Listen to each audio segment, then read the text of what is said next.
Baik, Bapak Ibu Guru, Assalamualaikum warahmatullahi wabarakatuh. Bapak Ibu Guru yang saya banggakan, yang saya hormati. Nah, ini ada informasi menarik terkait dengan update terbaru di info.gtk terkait dengan pencairan penarikan data ya tahap kedua untuk pencairan tunjangan sertifikasi guru yang triwulan ketiga di tahun 2025 ini.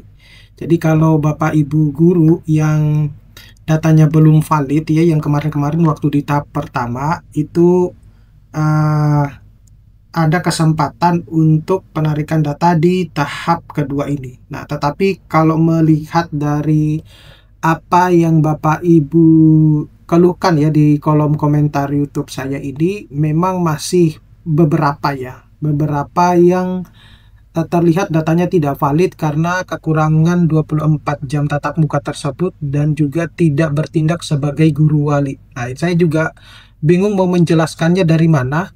Padahal di dalam ketentuan aturan Permendikbud Dasmen nomor 4 tahun 2025 itu sudah ditentukan, sudah dijelaskan bahwa jika Bapak Ibu guru kekurangan 24 jam tatap muka itu ada bagian-bagian yang Bapak Ibu bisa lakukan ya untuk bisa memenuhi 24 jam tersebut ya.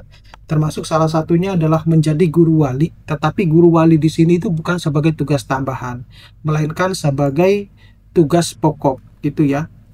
Nah, jadi apakah Bapak Ibu guru membaca aturan yang telah ditetapkan atau tidak? Nah, itu saya harap Bapak Ibu guru itu segera bisa memenuhi 24 jam tatap muka tersebut ataupun data-data yang lain sehingga itu bisa menjadi valid ya.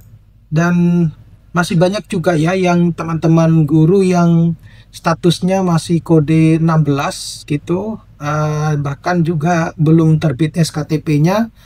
Ada juga yang sudah terbit SKTP-nya dan sudah berubah menjadi kode 08, dan itu sudah bisa dipastikan ya untuk yang terbit SKTP-nya dan yang sudah berubah menjadi 08 sudah pasti akan mendapatkan tunjangan sertifikasi gurunya ya. Semoga mulai Senin besok ya, Senin tanggal 29 itu sudah mendapatkan tunjangan sertifikasi gurunya. Jadi Bapak Ibu bisa memantau tanggal 29, 30, kemudian 1 Oktober, biasanya sampai minggu pertama di bulan Oktober untuk yang tahap pertama gitu.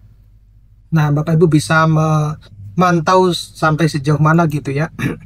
Nah, oke, jadi informasi umum bahwasanya update dari admin GTK Pusat itu menyampaikan terkait pencairan tunjangan sertifikasi triwulan ketiga tahun 2025, di mana informasi ini sangat penting bagi guru penerima tunjangan agar tidak ada yang tertinggal akibat validasi data yang tidak sesuai. Ya, sekali lagi ya Bapak Ibu, ini penting buat Bapak Ibu guru agar tidak ada guru-guru yang tertinggal ya di dalam validasi data ya.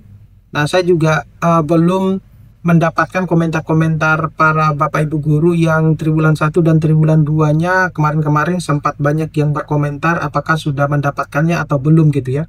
Nah, ada juga guru yang berkomentar bahwa apakah untuk yang kalau misalnya selama penarikan data baik tahap 1, tahap 2 itu tidak benar-benar valid ya, kemudian mungkin di triwulan keempatnya itu mungkin dia sudah valid, apakah bisa dirapel? Nah, saya belum menanyakan hal tersebut ke Info GTK ya, tetapi kalau kasus-kasus yang lain ya, kalau misalnya saya tanya ke dosen itu katanya dirapel. Nah, tapi saya nggak tahu kalau yang ini, saya harus tanya dulu ke Info GTK ya di masing-masing ini ya, di balik layarnya ya.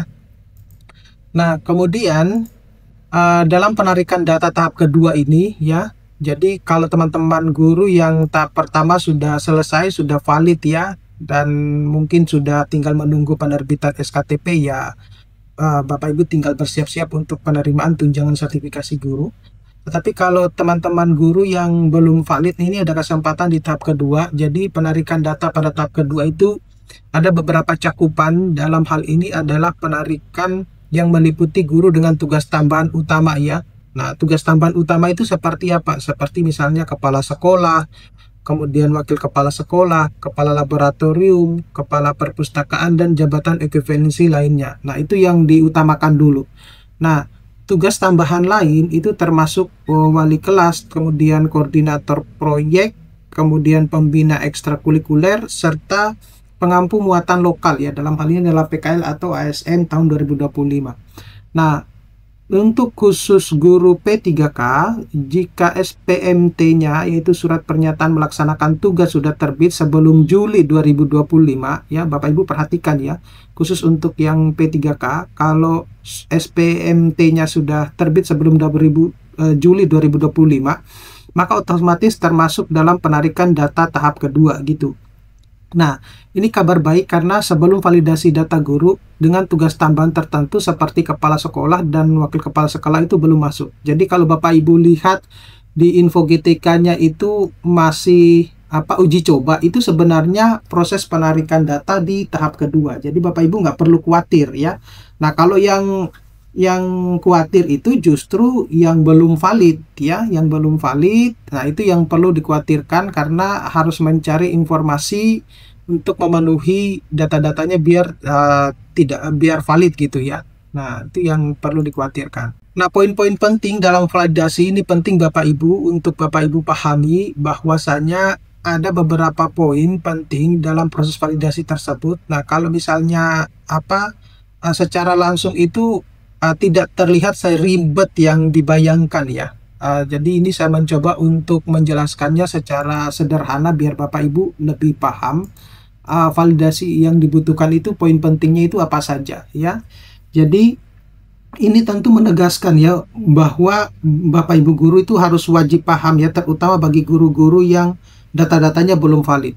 Yang pertama dulu, nah semua siswa SMP, SMA, atau SMK itu harus punya guru wali kelas di data info GTK. Nah, makanya Bapak Ibu guru harus menjadi guru wali. Dan itu sebagai tugas pokok ya, tugas utama gitu ya. Bukan sebagai tugas tambahan.